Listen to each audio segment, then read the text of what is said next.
Balikan natin ang ating mga karambulista at ang programang Karambola sa DWIZ. Babalik ang Karambola kasama pa rin sa Impilan, Conrad Tonal, Jonathan De La Cruz. Ako po si Trixie Cruz Angeles. Dexter, padala mo na yung pansit sa kawag mo akong tinitreaten na magpapadala ka ng pansit at lupa. Ano mo na? Threatening ba? Oo, si Dexter. Threatening to send. Threatening to send pansit? Hirap naman sa mga to eh. Ay, hindi ko kami natatakot sa ganyan. Hindi nyo kami, kahit kailan, hindi nyo kayo kayang takutin. Padala mo na yan, Dexter. Kayang-kaya kong harapin yung pansit na yan. Pagdating sa pansit, si Trixie, maasahan mo yan. Hindi aatras yan. Wala atrasan. Wala atrasan niya sa pansit. I didn't even like pansit before. Ganon? Ngayon, adik na.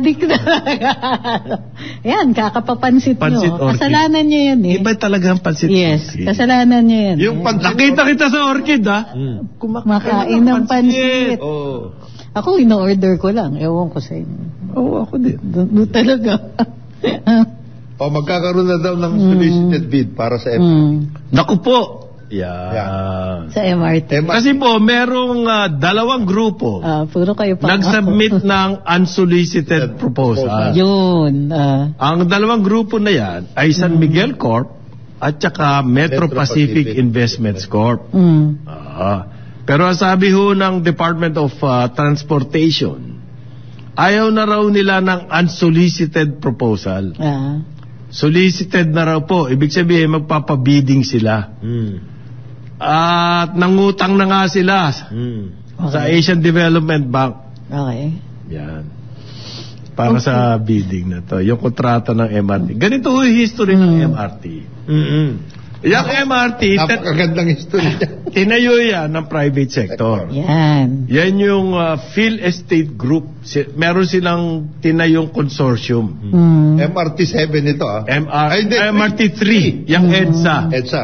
Yung consortium po na yan, kasama dyan yung Mabibigat, Ayala, yan. Yung Ramos Group ng National, yung Phil Estate. Yes.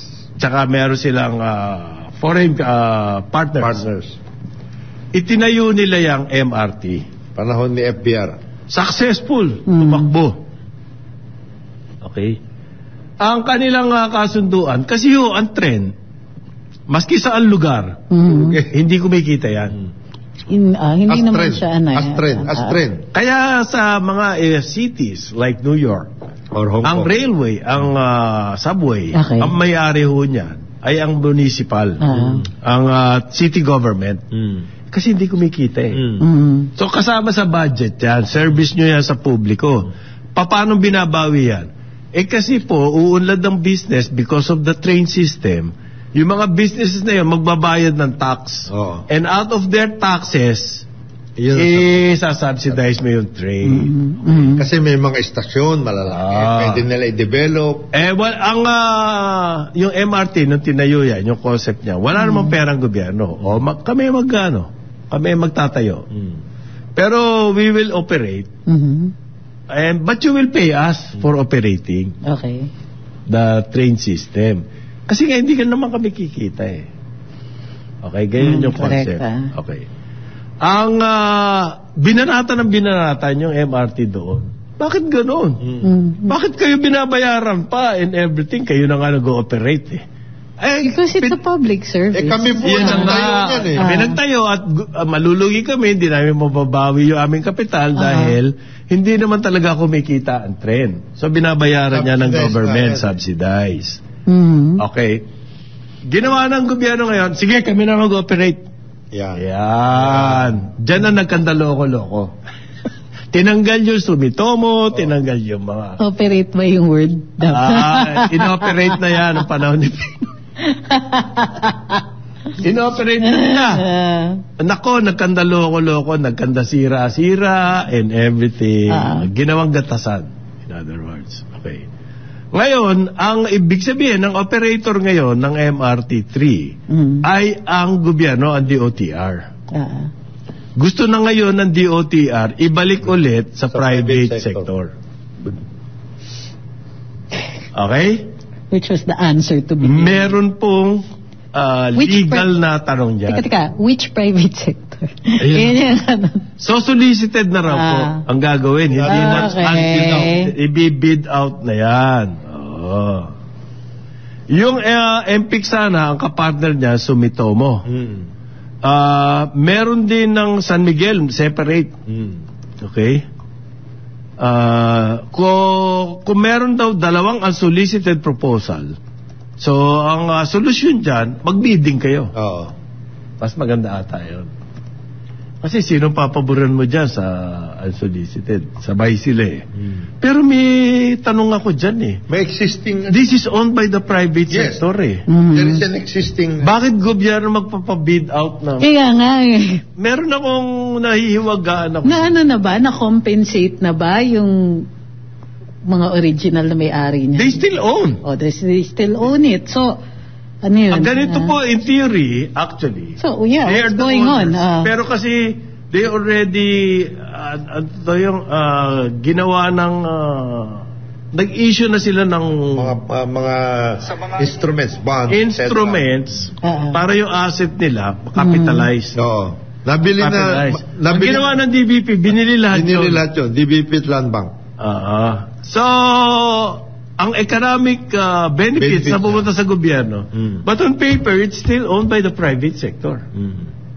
So, wait. Compensated sila, hindi? Well, kasi nabili yung mga bonds nila Yung bonds nila, they monetize the asset. So, para makabawi, kasi nga, panay ang banat sa kanila. Why are we still paying for you? Ganon. Monetize na namin. In other words, they sold the nabanatan lang sila kasi iba yung narrative na lumabas Ayun na nga. They sold their business. Hindi, si GMA mismo ang tingin dyan. Walang hiyayang yung arrangement na yan which was wrong. So, binili lahat ng gobyerno, namuhunan sila.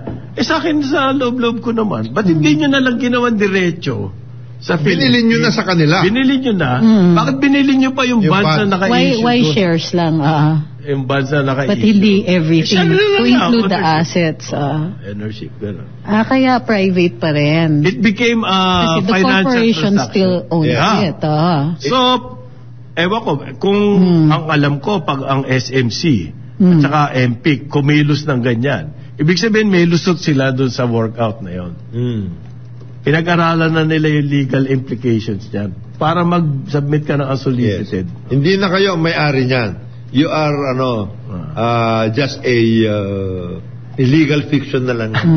Legal fiction na yan. Pero magbibidding daw, pare. Kaya sabi ni Secretary Bautista, wag na lang yung unsolicited. Bid out na lang. Paano yung LRT-1?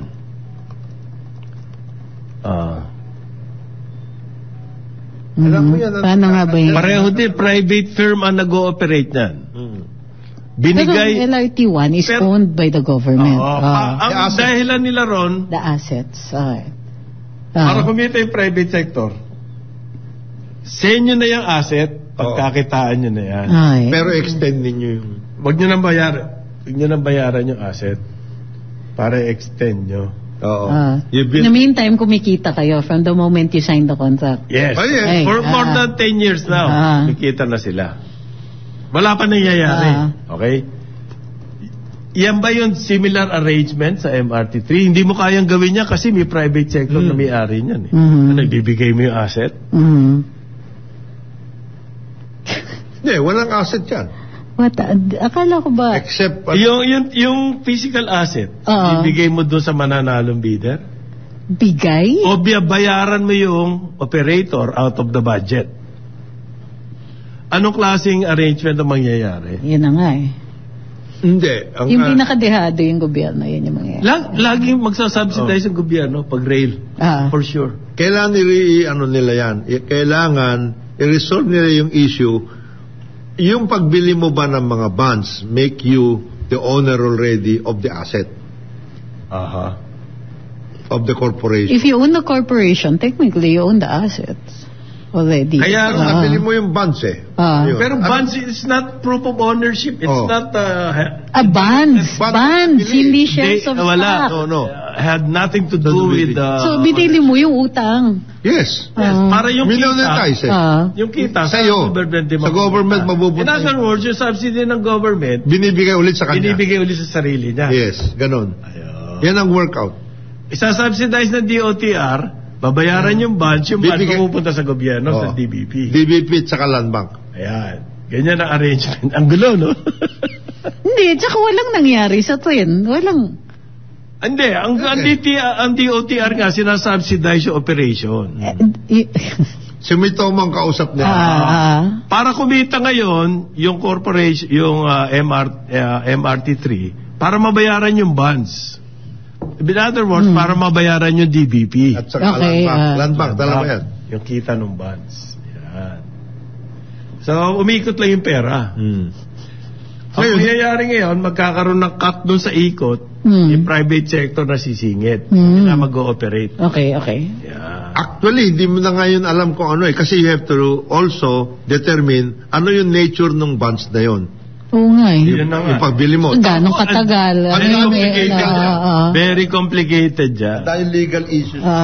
Pagkatapos, ano yung nature ngayon nitong actual na korporasyon na nagmamayari nito supposed to be? Itong assets na ito. Yun ang workout. Akala ko yung shares of stock ang bibigyan. Hindi, bonds yun. 1999 po yung kontrata na yan, valid for 25 years. Baka matatapos na yung 25 years. Matatapos na talaga. 2024 siguro. 2024. Next year. Kaya nagaganyan na ngayon. So, transfer na yan. Ita-transfer na nila yung ownership. Build, lease and operate ba yan? Build, lease and transfer. BLT. BLT. So ita-transfer na nila by next year. So wala nang ownership issue. Government na. Government na. Ay, maganda-gandang laban to. Magandang laban yan. Pero, ano kayong gagawin? Magaling din naman. Pero tignan mo, may asset na, tumatakbo yung asset.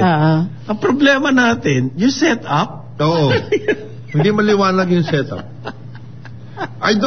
Dati kasi meron yatang arrangement with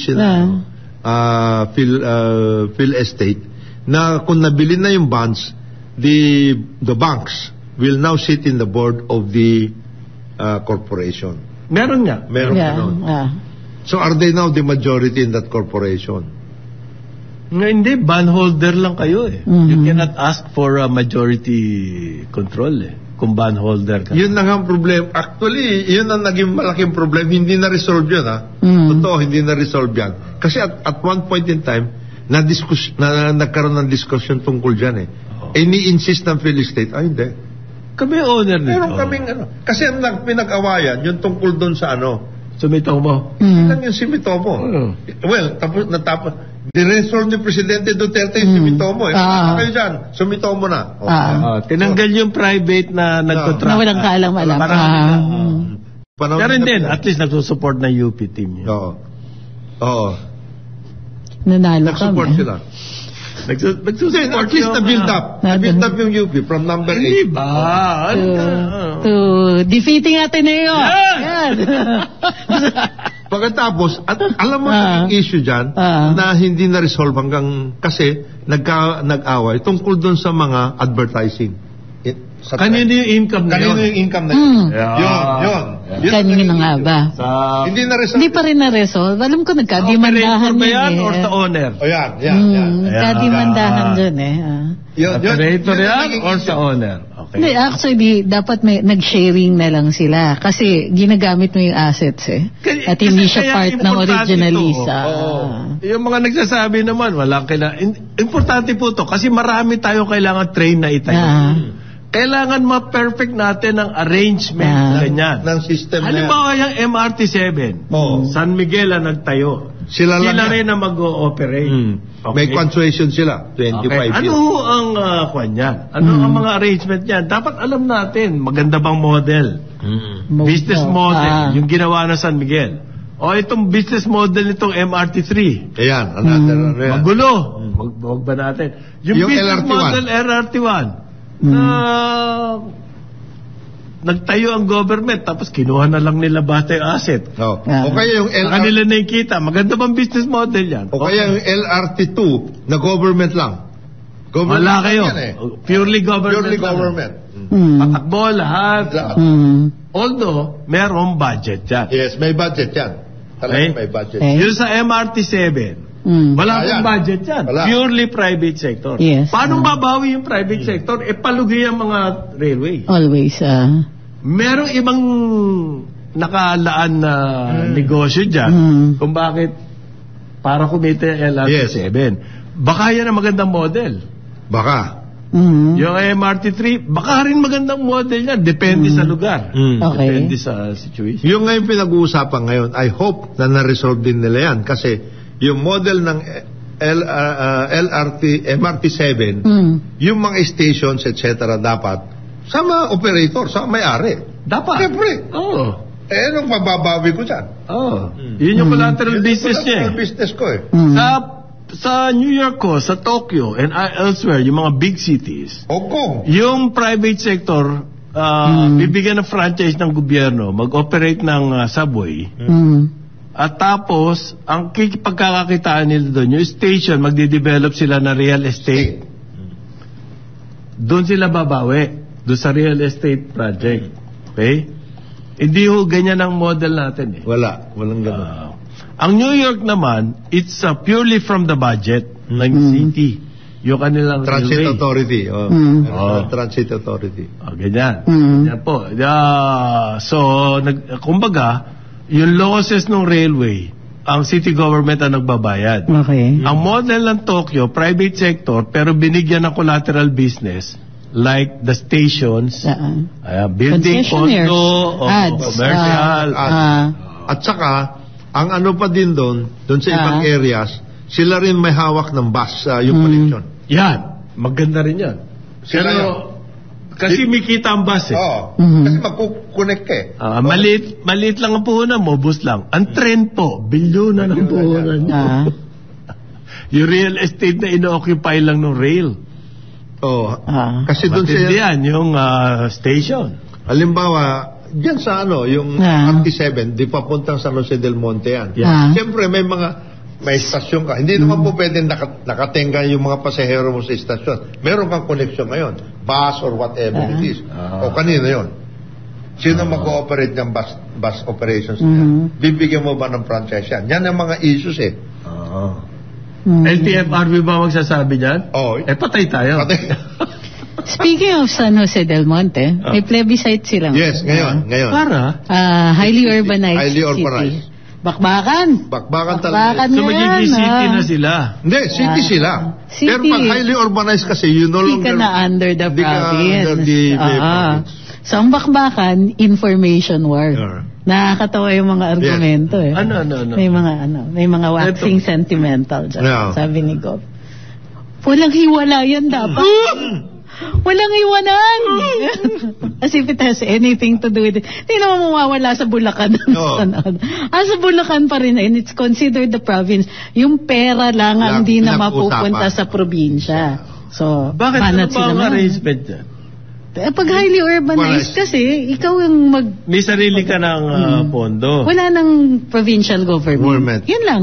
You don't even vote for the provincial officers. Wala na. Wala na.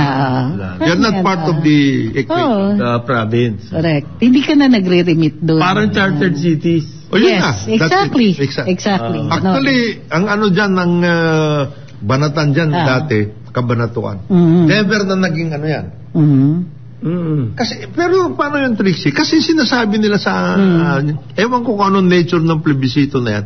Kasi sabi nila, sige, nanalo kayo sa San Jose, pero the province will still, The province votes. Ayun. Yun ang mga issue.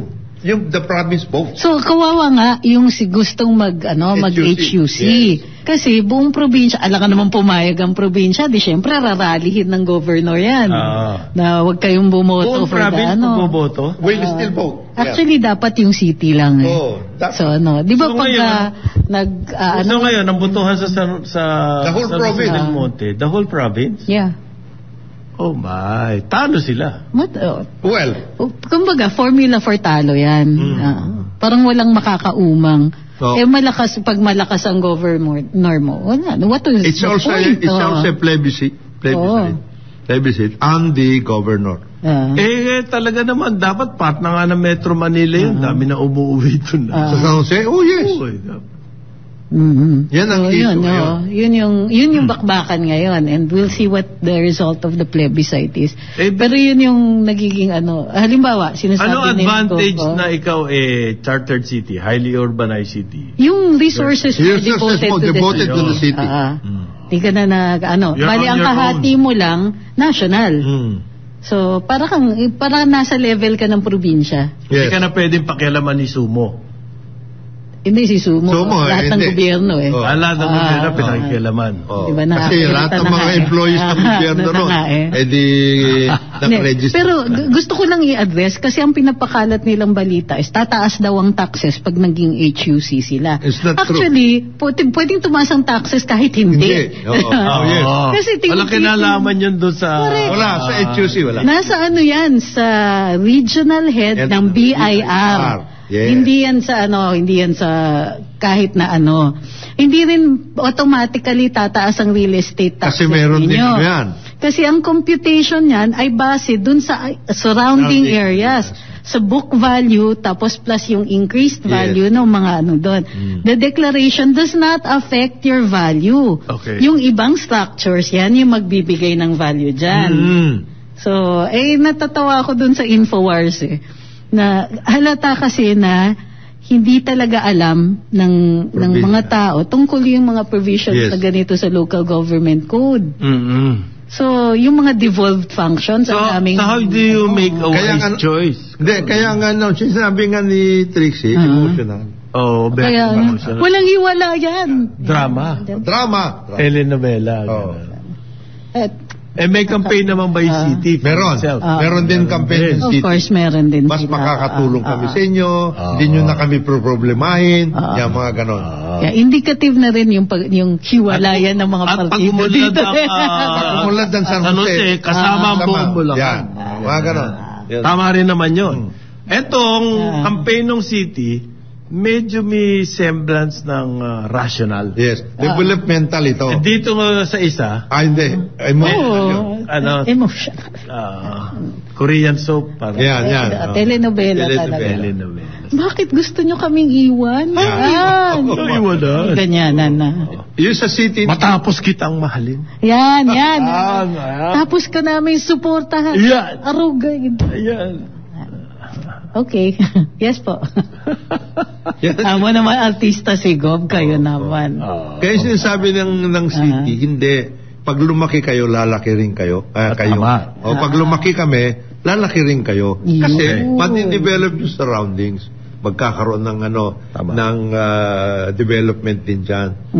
As long as hindi ito kikunin ng mga developer yan, pinapatungan yung mga lupa nyo, lalaki rin kayo. Yung mga nagsasabi nagmamahal na bulaklak Hindi raw magmamahal ang bulaklak. Sabi na price cap. Pangako po ng DTI yan. Babantayan nila. They're closely monitoring candles, bulaklak. Ano pa? Kaya kayong mga nagre-report na nagmamahal. Ang sabi po Baguio daw. Sobra-sobra ng bulaklak. Sa Baguio. Hindi kaya dahil city. Kailangan makarating dito. SRP, wala bang SRP yan? Price cap. Hindi, basta closely monitoring. Candles, bottled water, bulaklak. So, increased presence ng DTI dyan sa Dangwa. Ganun ba? Yes. So what? Punado sila. Nakatsaneko, bakit ba? Alam nyo, hindi nyo pwedeng pigilin niya supply and demand. Siyempre, buong bayan, kailangan ng bulaklak. Magmamahal talaga yan. What a stupid. Hindi naman siguro. But we can fly. Kahit anong klaseng monitoring na gawin nyo. Kahit 30 patong ang tsaleko nyo. At saka hindi nyo pwede i-monitor pati yung mga iba, lalo na dun sa mga concessionaires. Hindi kumukuha ng bulaklak sa Dangwa yan. Tulip siya. Ay! Tulips. Water concession. Directly from Holland yan, ano ba? Mamahalin po yan. Kasi charge naman sa atin yan. Okay. Sige.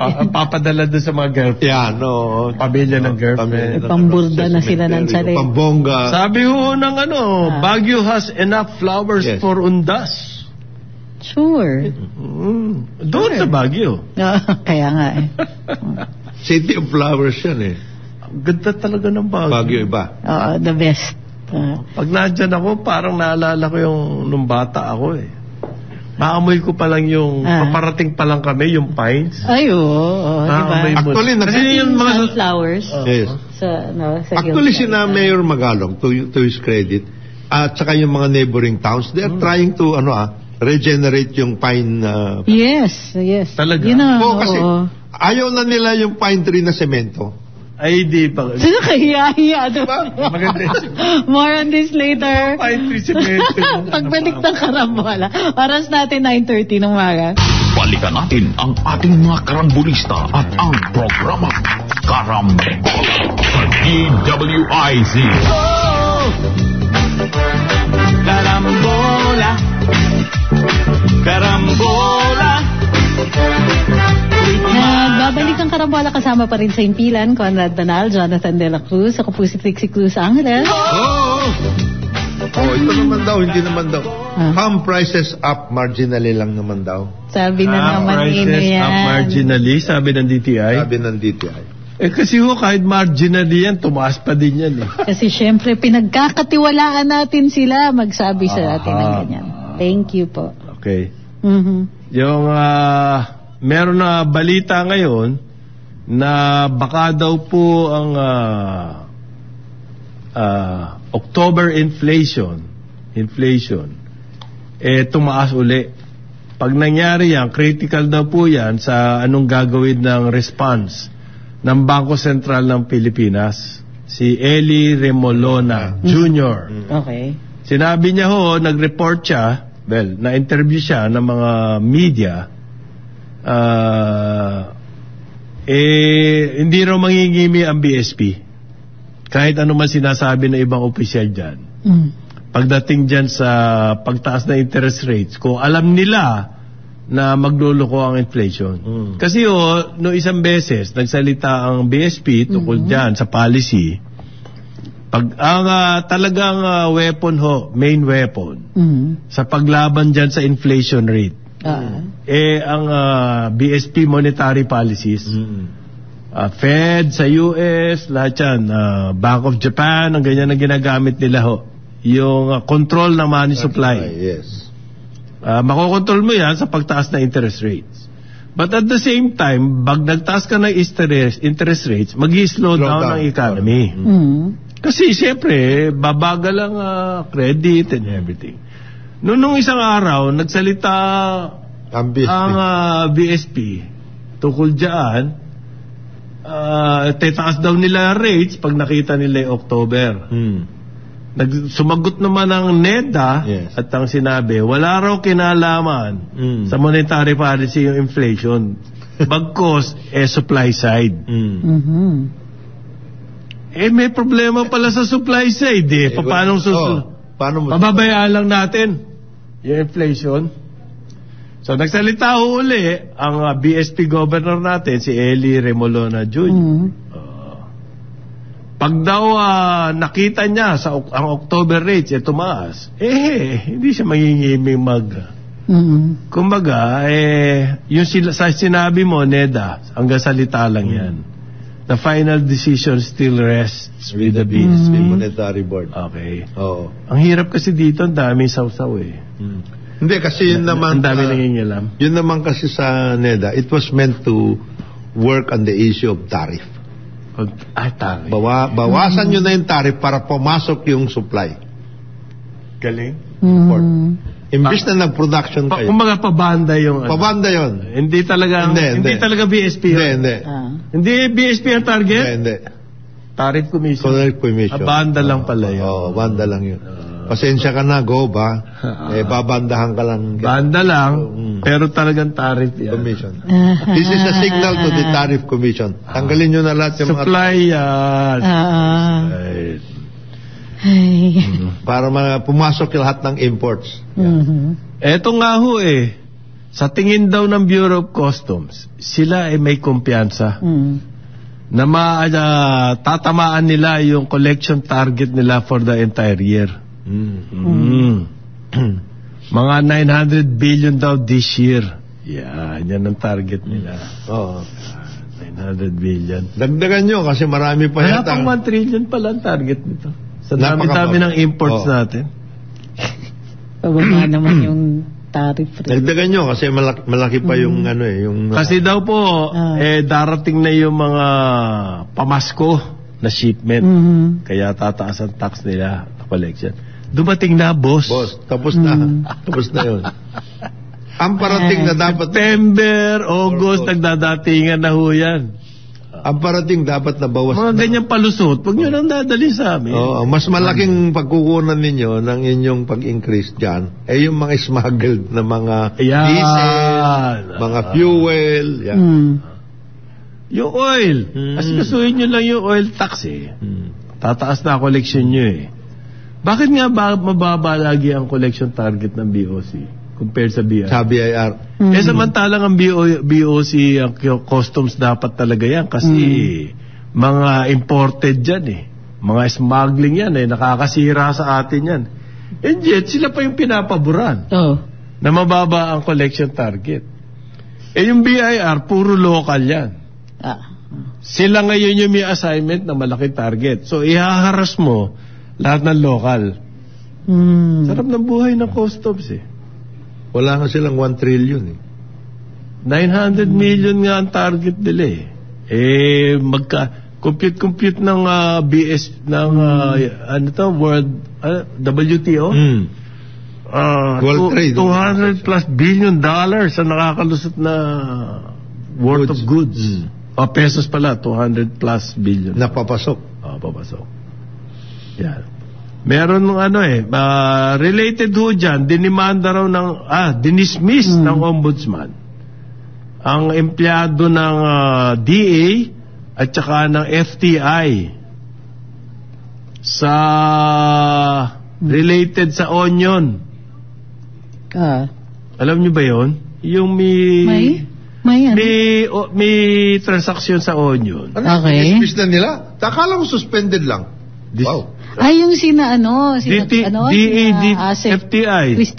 Dismissed. DA Assistant Secretary for Consumer Christine Evangelista. Correct. Dismissed by the Ombudsman. At saka yung FTI Vice President for Operations, John Gabriel Trinidad III. Wow. Dismissed po. Kasi daw, questionable. Yung pagbili nila ng sibuyas from Bonena Multipurpose Cooperative. So, wala na raw kayong civil service eligibility, wala na kayong retirement benefits, perpetual disqualification. Tapos may criminal case pa, di ba? Ang tanong ko, they come down so hard on them.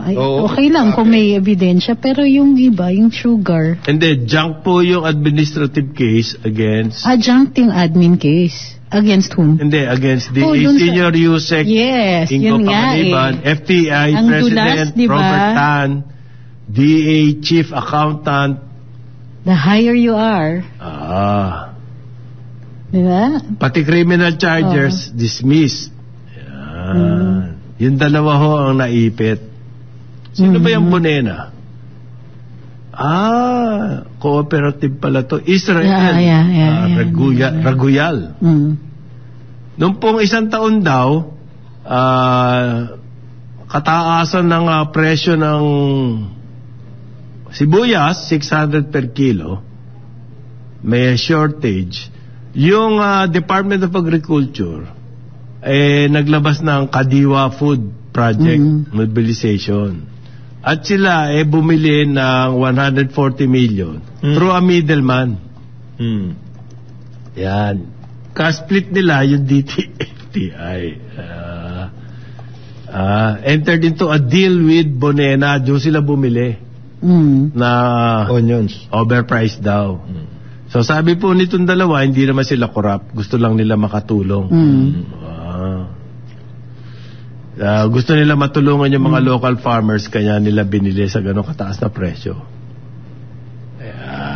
Pero dismiss sila by the ombudsman. May policy statement yan, di ba? May policy. Kahit wala pang trial, walang pwede ba i-dismiss? Administrative yan. The trial was in the ombudsman already. Pag admin case. Sila na yun. Yun na yung trial. Yung pero yung criminal, sa Sandigan Bayan yan.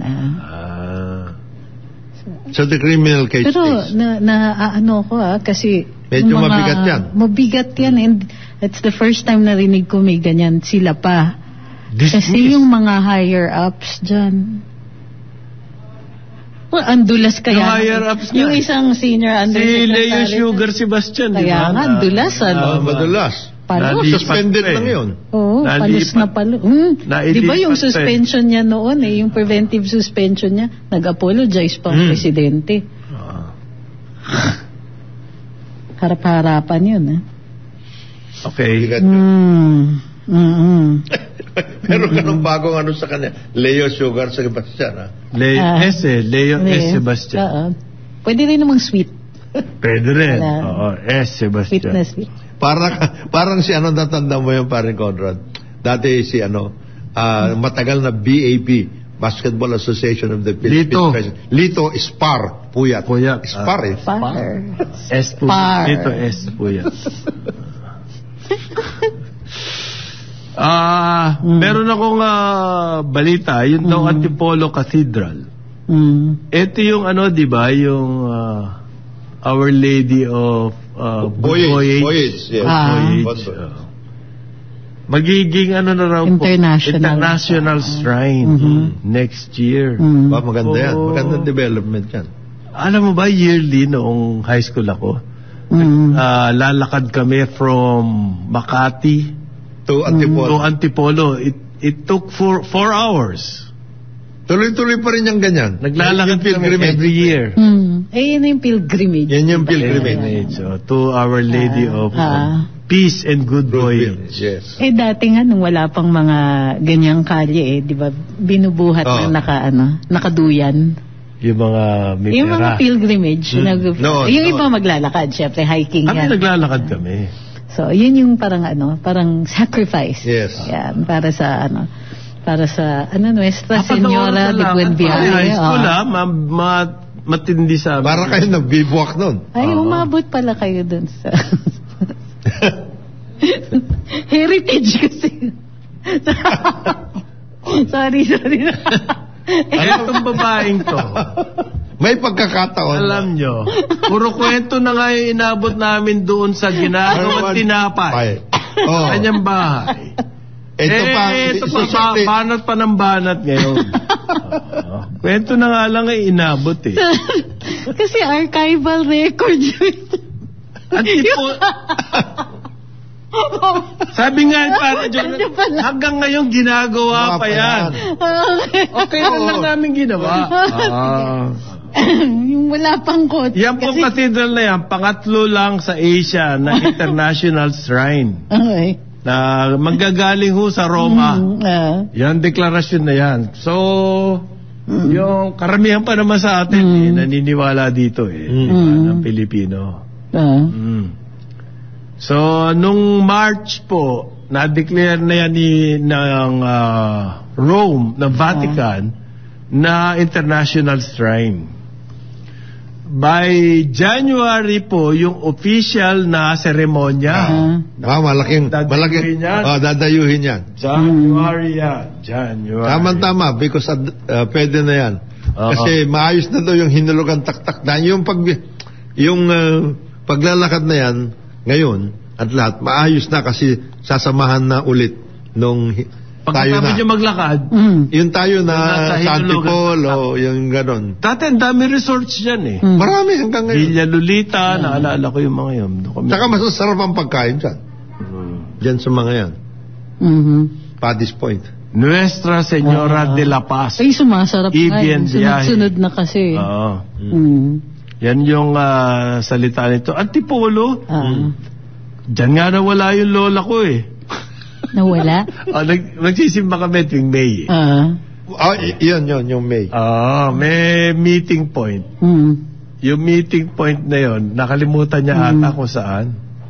Umuwi mag-isa, nag-bus. Nag-bus mag-isa umuwi. Hinahanap namin, hindi namin makita. Umuwi na rin kami, hindi kami nag-enjoy. Kasi siyempre nag-aalala kayo eh. Pagdating namin doon, wala kayong pakisama. Sabi namin. Pinagalitan kayo? Wala kayong pakisama. Niwanan niyo ako. Umuwi mag-isa, nag-bus. Maghapon, hanap ako ng hanap. Hanap kami ng hanap ko. Nasaan na ba itong... Marami adventure dyan sa Antipolo. Dati kasi, pero nawala na yung dyan. Ang masarap dyan kasi yung sumang Antipolo. At saka yung mangga. Mangga at saka yung kasoy. Kasoy. Nawala na yung mga kasoy. Pero wala na yung mangga ng Antipolo eh. Nawala na yung mga manggahan. Wala na yung manggahan doon. Pati raw sa Cebu. Pwede. Yan ang masarap na mangga nun eh. Yung mangga ng Antipolo tsaka yung suman. Tsaka yung combination. Kakain ka ng mangga with suman.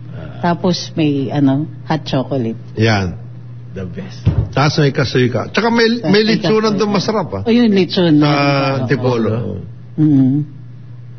Diba? Alam mo, meron kayo nagre-record nun. Kasi yung mga Antipolo, mga Rikina, may mga lugar na masasarap ang pagkain.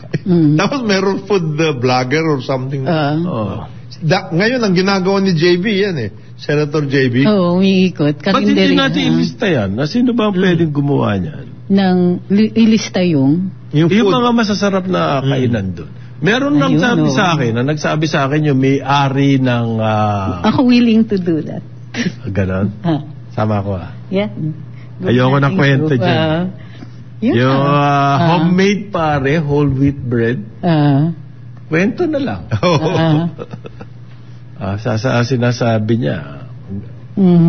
Masarap? May bago daw? Bread maker. Ayun. May bread maker. Masarap daw? Whole wheat bread. Masarap daw. Sarap. Nalasahan ko yung kwento eh. Yun kaya descriptive ako talaga. Para hindi na kailangan. Parang bigay na bigay? Parang nalasahan ko yung kwento. Tipong inaamoy-amoy mo na. Ganon. Okay. Mukha nga masarap eh. Kasi... Sa description pa lang. Sa susunod, mas intensified yung kwento ko. Intensified storytelling. Bago yan Bago yan. Merong, nakita nyo ba to Okta Research? October 30 to... September 30 to October 4. Yung Okta survey po, 6 percentage points ang binaba ng rating ng presidente. Satisfaction rating to. Pero ito yung total. 65% pa rin yung kanyang content. Yung satisfaction, satisfied sa performance niya, 65%. Galing sa 71, bumaba to 65. So 6%. 6 percentage points. 6 percentage points. Pero kung tutuusin mo, na plus or minus 3, 6% ang binaba, 6 percentage points. Plus or minus 3. Posibleng 3 equal 6. Equal 6, di ba? Parang pantay lang. Halos statistically tied. Kung analyzein mo ng gano'n. Pero ito yung napansin ko rito, pare. Silang dalawa na naman? Si Sara. Lagi naman tandem yan eh. Laging ganyan kasama. Unity. Pag bumaba yung presidente, bababa rin si Sara. Posibleng hindi. Unity. Ang napansin ko dito, ang malaking decline ay Metro Manila. Expected yan. Of course. Kasi masirap ang buhay dito sa Metro. Ramdam eh. Kapag pagkain ang pinag-usapan, masirap sa Metro Manila. Provincia, pwede kang pagkain, traffic, lahat na lang ng problema sa buhay nasa Metro Manila. Correct. Inaaway pa. Yung sasabihan ka pa ng Imperial Manila. Yung satisfaction yan yung performance. So, naging 65% ang presidente. Which is still statistical. At saka mataas po. Meron na, i-research nyo. Mga leaders sa buong mundo. Leaders, Okay? Pinakamataas nasa 60s. Karamihan ho nasa median, 20s. Ganyan. 20s, 30s, ganyan. Ang presidente natin 65, mataas siya, satisfaction. Ito yung trust. Iba yung sukatan niya, trust. Yung satisfaction kasi sa performance. Performance yan. Pero yung tiwala ka, yung trust. Yung trust, may tiwala ako rito, may gagawin mabuti to eh. May kinalaman na ho yan sa buong history niya. Na pagsisilbi, kung anong impression sa kanya ng taong bayan. 75%. Mataas. Mataas pa rin ang trust rating. So, kampante ako, I think the president will finish his term. Layo bago. It's the second year. Great leap Great leap forward. Masyado naman hong yung mga iba na pabagsak na raw si Marcos. Okay. Trust rating. Naman siya yung may... At saka across social classes, yung trust sa kanya. Geographical, more or less pantay. Yun lang sa satisfaction, yun sa performance yung bumba. Okay. Si Duterte naman po, si Sara, BP Inday. Ang rating niya, 70% still satisfied with her performance. Ang ano dito kasi, galing siya sa 82. Si Presidente galing sa 71 naging 65. Si Sara galing ng 82, naging 70. Mas malaki ang ano. 12% lower than her rating in July. Quarterly ho ginagawa. Hindi, mataas pa rin. Mataas talaga yan. 70. Kailangan mag-blow out ka na ng ano yan. Hindi lang bread. Yung office. Hindi lang bread. Hindi lang bread yan. Oo. Maski ba meron kang bread maker. Hindi lang whole wheat bread. Hindi lang whole wheat. Pero across geographical regions din ho yung pagbagsak ng kanyang rating. Performance, satisfaction rating. Across all. Across. Pati sa... pero yung Metro Manila, pareho lang. Hindi ka mukha sa presidente, malaking binagsak ng Metro Manila. Trust rating niya po ay 75%. Pareho sila ng presidente. Okay. Pareho sila trust rating. Unity. 75? Unity. Alam ko noon na sila Cory, nagte-30 lang yan. Oo. 40, ganun. Di ba ngayon ngayon sinabi doon kay ni Sakor? Naman ang i-compare mo. Ba na yan? By December, wala na yan. 50 na yan. 70. Sabi niya kay President Duterte. Si Trillanes. Sabi ni Sakor sa kanya. They should be happy. Maski 30 nga In Europe. Oo, ganun. However, basag ang bolang kristal ng taong yon. So, anong nangyari? Natapos ang term at 80. Ito po survey na to, ginawa to, noong ang laman ng headline, yung confidential funds. Si Vice President daw, gumastos ng 125 billion in 11 days. Pinagbababa na tansya noon. And yet, ang trust rating niya, 75%. Now, ito yung tanong. Yung po bang demolition job, kung sino man nagpapakulo niyan, against Sara, is it working? Clearly not enough, if at all. Nag-survey kayo, height nung demolition job, and the trust rating stayed at 75%. Correct. Maybe you're just wasting your money. Maybe you made her a victim. And therefore, whatever, nagkaroon na sympathy. Oo. Hindi kasi yan ang advice ng mga Amerikano Correct. Naupakan na ngayon si Sara.